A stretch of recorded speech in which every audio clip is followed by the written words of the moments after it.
దేశవ్యాప్తంగా దసరా శరన్నవరాత్రి మహోత్సవాలు వైభవంగా కొనసాగుతున్నాయి. ఇందులో భాగంగా విశాఖలోని బురుసుపేటలో కొలువైన శ్రీ కనక మహాలక్ష్మి అమ్మవారి ఆలయంలో అశేష భక్తజనుల నడుమ ఉత్సవాలు అంగరంగ వైభవంగా కొనసాగుతున్నాయి. ఆలయ సాంప్రదాయాల ప్రకారం వేకువజాము నుంచే అమ్మవారికి నిత్య కైంకర్యాలతో పాటు పలు ప్రత్యేక పూజలు నిర్వహిస్తున్నారు. ఇక దేవి శరన్నవరాత్రి మహోత్సవాలను పురస్కరించుకొని అమ్మవారు 4వ రోజు ధాన్యలక్ష్మి అలంకరణలో భక్తులకు దర్శనమిచ్చారు. ప్రకృతిం వికృతిం విద్యాం సర్వభూత హితప్రదాం శ్రద్ధాం విభూతిం సురభిం నమామి పరమాత్మికాం. శ్రీ దుర్గా మల్లేశ్వర స్వామి వారి దేవస్థానం, అక్కడ దుర్గా అమ్మవారు, ఇక్కడ కనక మహాలక్ష్మి అమ్మవారు, అలాగే బాసరలో సరస్వతి అమ్మవారు, మహాకాళి, మహాలక్ష్మి, మహాసరస్వతి అని, అంటే కాళీ స్వరూపకంగా దుర్గా, కాళీ, భవానీ, పార్వతి, ఉమా, అపర్ణ, చండిక ఇటువంటి కార్యక్రమములు, ఇటువంటి అవతారములన్నీ కూడా దుర్గావతారములు అని. మహాలక్ష్మి, నిశుంభ మదని, కొంతమందిని రాక్షస సంహారం చేయడానికి లక్ష్మీ అవతారంగా ఉద్భవించారు అని, అలాగే సరస్వతి అవతారంగా కూడా కొన్ని రాక్షస సంహారం జరిగింది అని దేవీ భాగవతంలో చెబుతారు. అందుచేత 9 రోజుల్లోనూ మొదటి 3 రోజులు కాళీ అవతారము అని, తరువాత 3 రోజులు లక్ష్మీ అవతారములు అని, తరువాత సరస్వతి అవతారములు అని.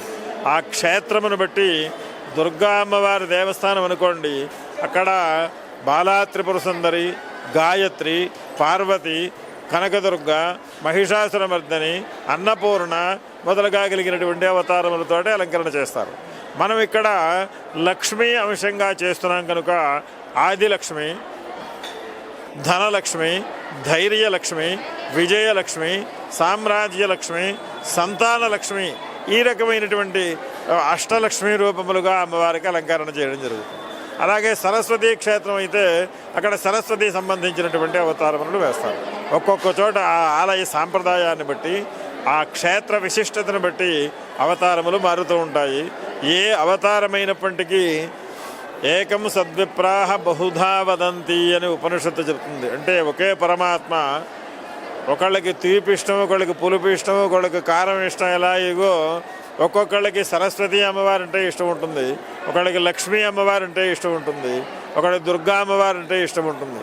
నా యొక్క బిడ్డడు ఏ రూపకంగా నన్ను కొలుస్తాడో అందుచేత ఆ రూపాన్ని ధరించాలి అని చెప్పి మనకి సనాతన ధర్మంలో, హిందూ ధర్మంలో ఆ పరమాత్మ అనేక రూపములు, అనేక అవతారములు ఇచ్చి భక్తునికి ఏ రకములైనటువంటి రూపమైతే ప్రీతికరమో అటువంటి అవతారాన్ని ధరించినటువంటి గొప్ప శక్తి ఆ అమ్మవారు.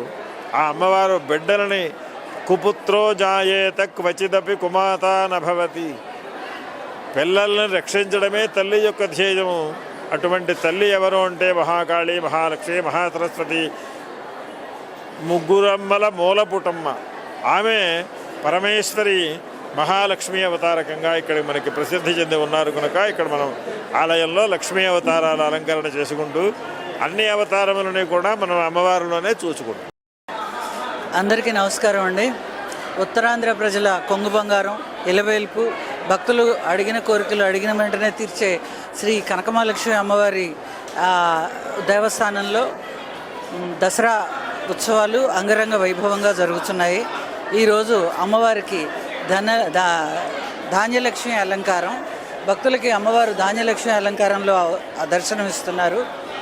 భక్తులందరూ ఉత్సాహంగా, ఈరోజు గురువారం కూడా కలిసి వచ్చింది. అమ్మవారికి గురువారం చాలా ప్రీతిపాత్రమైంది. భక్తులు చాలా బాగా వచ్చి అమ్మవారి దర్శనం చేసుకుంటున్నారు. మిగిలిన వారు కూడా వచ్చి అమ్మవారి దర్శనం చేసుకుని ఆశీస్సులు తీసుకోవాల్సిందిగా కోరుకుంటారు. ఈరోజు 2000 వరకు వచ్చి ఉండొచ్చండి. అంటే ఫ్రీ దర్శనం కూడా.